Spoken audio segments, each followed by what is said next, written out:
Hello ladies and gentlemen, my name is PhoenixAct and welcome back to the Survival Horror. Yes, this is a look at the Resident Evil 2 remake, going up almost a full 2 weeks after the game was actually launched, and when all the hype is now being directed at Kingdom Hearts 3.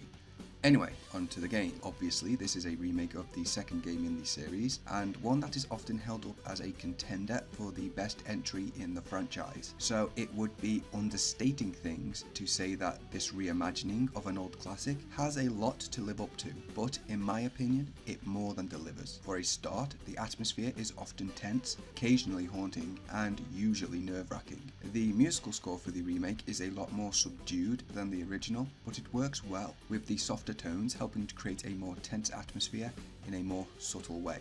The soundtrack can still also build towards a more melodramatic crescendo, especially during some of the bigger boss fights towards the end of the game. On top of that, just the ambient sounds you hear as you roam through the abandoned corridors can really get under your skin, helping to create the impression that you're actually creeping through a dead husk. This is helped along by the simply stunning visuals. It's not just the sheer graphical power of the game, but also the strong art direction that really leaves an impression on the player. From the way the rain lashes into the RPD building through some of the broken windows, to just how beaten and worn almost everything looks. The lighting in particular works to great effect, helping to give almost every area its own sense of atmosphere and identity. For example, there is a hallway on the ground floor of the police station that is dimly lit, as most of them are, and this immediately makes the player more cautious as you wonder what's around the next corner. However, the lighting in there also has a bit of a blue tint to it, making it feel colder and less safe when compared to the bright, warmly coloured room you just came from. The only thing I will say in regards to the visuals is that I personally did not like the minimalistic design in the inventory screen. Minimalistic designs like that just feel a bit lacking to me, and I vastly preferred the more artistic inventory screen from the original game, but that's more of a personal preference. The enemies in this game are also a lot harder than they were in the original. Even the basic zombie can take quite a few bullets to put down and are more difficult to avoid, making them a real threat, especially in tight corridors. However, a lot of the time, it is possible to get past enemies without aggroing them, simply by going slow and creeping past carefully, especially in the case of a particular monster which explicitly locates its prey through sound. This can get particularly tense later on, during a section where you really want to hurry, but you also don't want to alert every enemy in the room that you're there.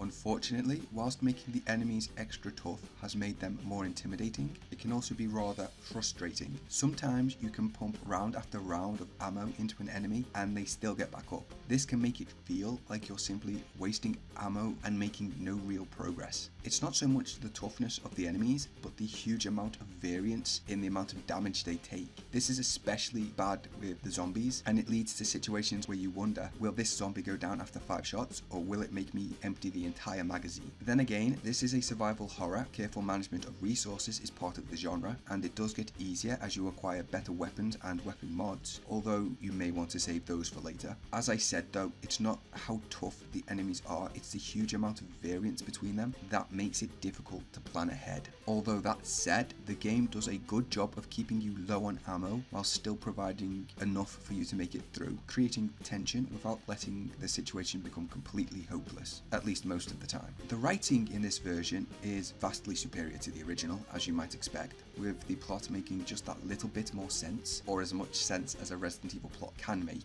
Various characters are given expanded roles, allowing the player to grow more attached to them and fear for their safety, or to grow angry at them and want them to fail, as in one particular instance. Characters that were once little more than caricatures in the original now feel more fleshed out and three-dimensional, although there is one villainous character I preferred in the original, because in the original version they put on a show of refined civility, which despite the ham acting added to the creep factor when you discovered the truth, whereas here they go raging evil straight from the very beginning. Don't get me wrong, they are still expanded upon and their lives fleshed out a little more, so again this may just be personal preference. That said, the fact that there is better writing quality overall means that it's more obvious when the writers fumble. In the original, it was easy to turn a blind eye to that sort of thing due to the general cheesy B-movie charm of the story, but here the stronger writing makes the weaker moments stand out more. Although the weaker moments are few and far between, so it's not that much of a concern, and those weaker moments may occur because of a need to stick to the established canon. Finally, much like Resi 7, the game brings back puzzles. Fortunately for most, they're not nearly as esoteric as some of the ones from the original. They follow fairly straightforward logic and have fairly straightforward hints. I kind of missed the lateral thinking exercises from early in the series history, but that may just be me. So all in all, a worthy reimagining of one of the most acclaimed entries in the franchise, and that makes full use of modern gen consoles to deliver on nearly all its promises. A worthy collection to your game library, especially if you're a horror fan, but probably even if you're not. And with that, I've been Phoenix Act, and until next time, ladies and gentlemen, please take care of yourselves.